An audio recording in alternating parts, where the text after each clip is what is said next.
Hi Aquarius! Kamusta? Welcome back to Pinay Angel Tarot. This is your June kapalaran para sa mga Aquarius. General love reading. Although baka may mensahe din sa career nyo. Tingnan natin. Depende kung anong lalabas na cards. Kamusta kayo guys? Na-miss ko kayo. So tingnan natin ang energies connected sa'yo sa love life mo ngayon. Pag nag-resonate ang reading at kailangan nyo ng gabay, pwede kayo mag-book ng private reading services ko. Message lang kayo sa Facebook page ko, Pinay Angel Tarot, or sa Viber or sa WhatsApp para mas mabilis. Nasa description box ko yung contact details ko. Ready ko lang yung mga cards nyo.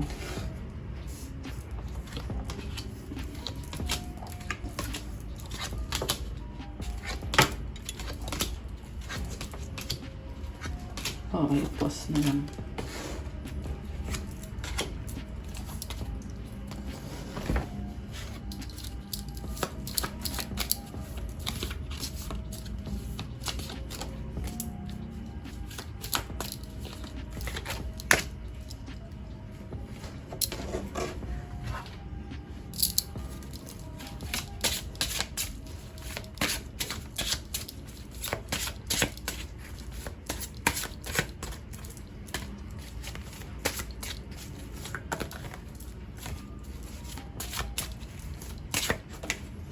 Okay, so tingnan natin ang unang mensahe para sa'yo.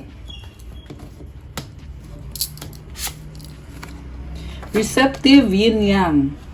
Be ready to receive what fate has planned for you. Like the yin-yang symbol, twin flames contain an aspect of each other's character within themselves. Alam mo, may plano si God para sa'yo. Mukhang na-attract mo yung soulmate or twin flame mo. And nakikita mo sa taong yan, yung ugali mo.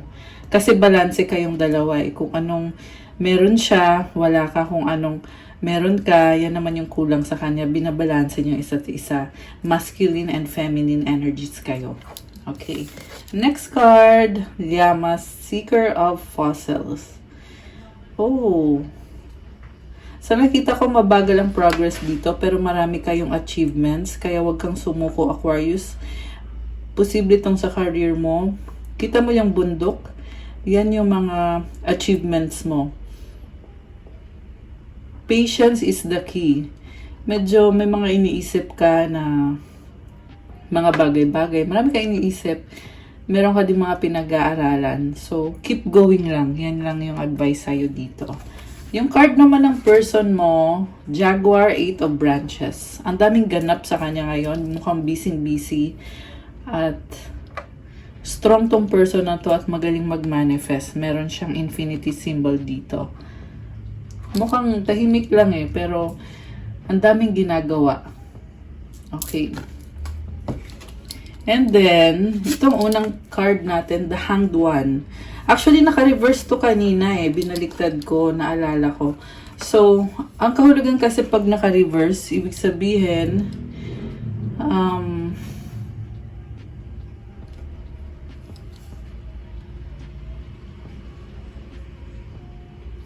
parang nakastuck ka sa isang sitwasyon Kasi pag upright yan, tinitingnan mo sa ibang angulo yung sitwasyon. Pero pag baliktad, di opposite din. Merong mga nangyayari dito na hindi mo in-expect, kaya nag-a-adjust ka. I feel like pinag-aaralan mo yung sitwasyon sa ngayon. Okay, mukhang hindi expected talaga yan. You have the Fortuna card, Prince of Keys, Judgment, Hermit, the Moon. Oh my gosh. Ito na nga andito yung Fortuna. So may something big na nangyari dito. Na biglaan, nakakagulat. Malaking pagbabago. Kaya napapaisip ka anong susunod na gagawin mo ngayon. So remember na Pluto is in... Pluto ba? Yeah, Pluto is in Aquarius ngayon. Kaya merong mga hindi in-expect na mga nangyayari sa'yo na nahihirapan ka. Parang mas gusto mong mapag-isa pero nakapag-isip ka ng negative kailangan mo mag-strategize ng mga paraan para umusad at magkaroon ng pagbabago sa buhay mo. Okay? Hindi lang yan sa ngayon, but pang long term na pagbabago ito para sa'yo, Aquarius. Okay, so from the tarot, overall energy mo, Knight of Cups. Gusto mo yung taong yan, pero may obstacle sa harap mo, kaya hindi mo din mabigay sa kanya kung ano yung gusto mo. There is romance. Sa recent past, King of Swords, Ten of Wands, Ace of Pentacles. Nabibigatan ka, pero meron ding bagong simula dito eh. Parang gusto mo nang tapusin na agad yung mga problems mo, yung nagpapabigat sa'yo. Kaya naghanap ka ng paraan para magkaroon ng bagong simula. Sa current energies, King of Pentacles, The Lovers, Page of Swords. Malaking desisyon. Gusto mo kasi handa ka palagi pag merong problema. Gusto mo prepared ka. Gusto mo komportable ang buhay mo. Kaya kailangan magdesisyon pero pinag-aaralan mo pa. Andito yung Page of Swords. Mukhang marami kang nasasagat na impormasyon na iniintindi mo or yun na nga, pinag-aaralan mo. Sa near future, Two of Wands, Four of Pentacles, and the Knight of Wands. May hinihintay ka.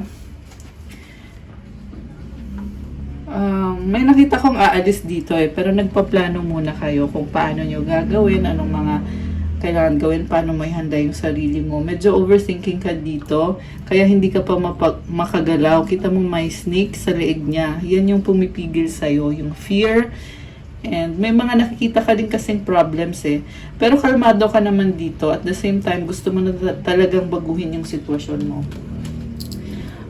May nakita ko dito guys na talagang tinatry mo yung best mo. Sa huli magiging okay din naman, Aquarius. Kasi hindi ka rin naman papayag na mag-iba yung buhay mo or maraming mawala sa'yo. Kaya babaguhin mo yung sarili mo. Okay. So mag-clarify tayo guys. Medyo intense yung nangyayaring pagbabago sa'yo ngayon. Okay. Mga Aquarius lang meron ito. Check nyo din sa birth chart nyo. Okay. Meron din kasi iba guys na hindi Aquarius yung sun sign nila. Pero sa birth chart nila, meron silang Aquarius moon, rising sign, or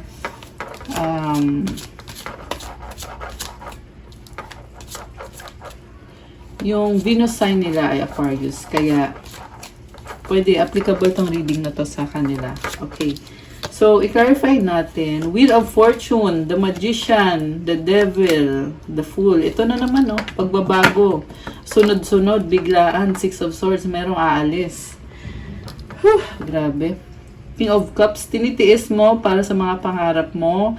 Medyo bumagal. Seven of Pentacles, kailangan mag-focus sa pag-iipon ng pera, sa finances. The World Travel. Ayan, bagong mundo. May bagong mundo si Aquarius. Justice, strong ka eh. Ayan, comment nyo guys kung ano tong pagbabago na to. Ayoko kasi magbigay ng specific na example kasi magkakaiba kayo. Pero may nangyari sa inyo, sa buhay nyo na hindi nyo matanggap. Kaya, kailangan baguhin. So, ito yun, no? Wheel of Fortune, the Magician, the Devil. Mabigat, medyo na tataranta ka, nalilito ka. Pero you will take the leap of faith and take a risk para ma-achieve mo yung happiness mo. So, ano tong malaking desisyon na gagawin ni Aquarius? Hierophant. Blessing.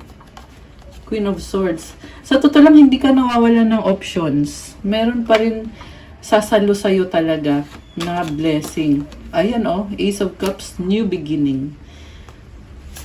Sumusuporta din ng universe sa'yo eh. Pero oo, pagod ka. Kasi nilaban mo to eh. The High Priestess. So, pinipili mo ngayon na mag-isa at manahimik habang inaayos mo sarili mo. High Priestess, malakas ang intuition mo. So, magtiwala ka sa mga sinasabi ng gut feeling mo or ng intuition mo. Ginagawa mo din naman yung work behind the scenes. The Star, ikaw to oh. Three of Wands. Medyo nag-aalala ka kasi feeling mo dahil nangyari itong pagbabago na to, kailangan mong lumakas ulit. Okay. So, nasaan ngayon ang person ni Aquarius sa gitna ng mga pagbabago at pangyayaring ito? 6 of Wands, 8 of Cups. Okay naman kayo, kaso lang mukhang umiiwas din sa'yo itong taong ito. Dahil nga sa mga pagbabago na hindi din niya mapigilan. White Numen, wow! Alam mo, andyan pa rin itong taong to. Susuportahan ka niya palagi. Page of Pentacles. Parang sinasabi niya dito, take your time, gawin mo kung anong kailangan kasi kaya mo naman at alam ko yun. 10 of Swords.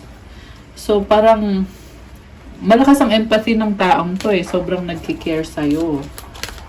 Okay. Knight of Swords.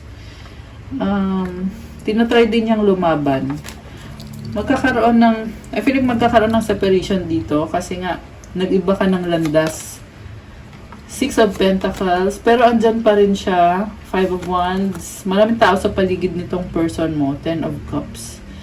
Alam mo, naging blessing ka sa buhay niya, kaya kahit mag-iba yung sitwasyon nyo, kung kailangan mo siya, andyan lang siya palagi. Yan ang sinasabi nitong cards natin. Temperance and the King of Wands. Patience, and nalulungkot siya kasi nga parang feeling niya kasi hindi ka na niya constant na makikita, makakasama. Pero lumalaban pa rin tong taong to. Sobra yung attraction dito, guys. Queen of Wands, oh my gosh. So, itong person na to, maraming tao sa paligid niya eh. Very charming person. 9 of Swords, nag-overthink. The Hermit, 3 of Swords. Mukhang may pinagdadaanan din siya sa sarili niyang buhay na tinitiis niya, iniinda. 3 of Swords and the 8 of Swords. Parang, ayun Strength card. The Hangman. Hindi niya sinasabi sa'yo. Meron siyang rooster dito. Meron din siyang lion. Lion or tiger. Which for me symbolizes bravery, courage, and strength. Siyempre. Okay. Ano pang susunod na paparating dito sa person ni Aquarius? So, lumabas ulit yung Hangman, the Empress. Page of Wands. Grabe, nakakalungkot. Sa totoo lang, tinitingnan nyo sa ibang anggulo kasi mag-iiba na yung sitwasyon eh. Pero, solid pa rin kayong dalawa dito si Empress. And Page of Wands, nagbago na nga. Medyo merong lungkot, no? Pero, kayang-kaya pa rin. Alam mo yung feeling na nag-a-adjust ka. At the same time, ini-enjoy mo na lang kung ano yung mga pagbabago sa sitwasyon ninyo. The Moon. Pero, mag-isa ka eh. Mag-isa mong hinaharap yung problems mo. Or mas gusto mo lang talaga mag-isa. Anong outcome? 3 of Pentacles, 7 of Wands. So, may partnership kayo, pero may mga bagay na ayaw niyong pag-usapan.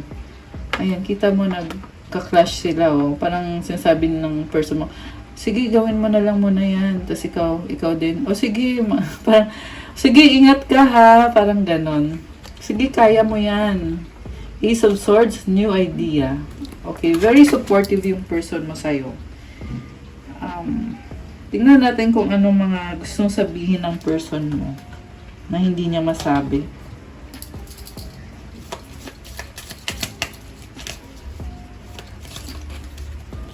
My life is not as together as it seems. See, may mga problema siya na hindi sinasabi sa'yo. I know I messed up everything. Hindi connected sa'yo yung problema niya. I regret lying to you. I'm becoming a better person. Oh my gosh. Finding out the truth crushed me. Okay, meron siyang natutunan dito na nakakagulat para sa kanya. I hid who I really am from you. Tinatago-tago niya yung nasa loob niya. I wish I had treated you better. Mahal ka naman ng taong yan.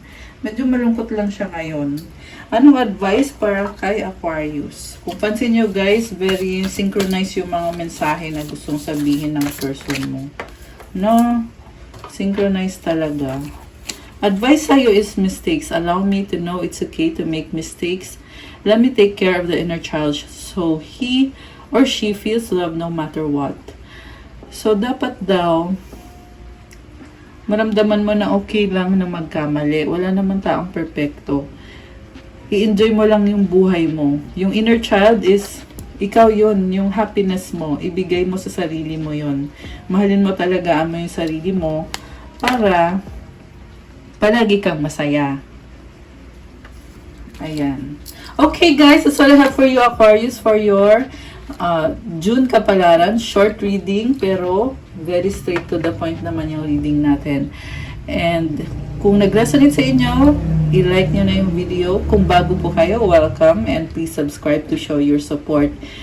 Kung kailangan nyo naman ng gabay, kung kailangan nyo ng more information about the reading, pwede kayo mag-book ng private reading services ko. Message lang kayo sa Facebook page ko, Pinay Angel Tarot, or sa Viber or sa WhatsApp para mas mabilis.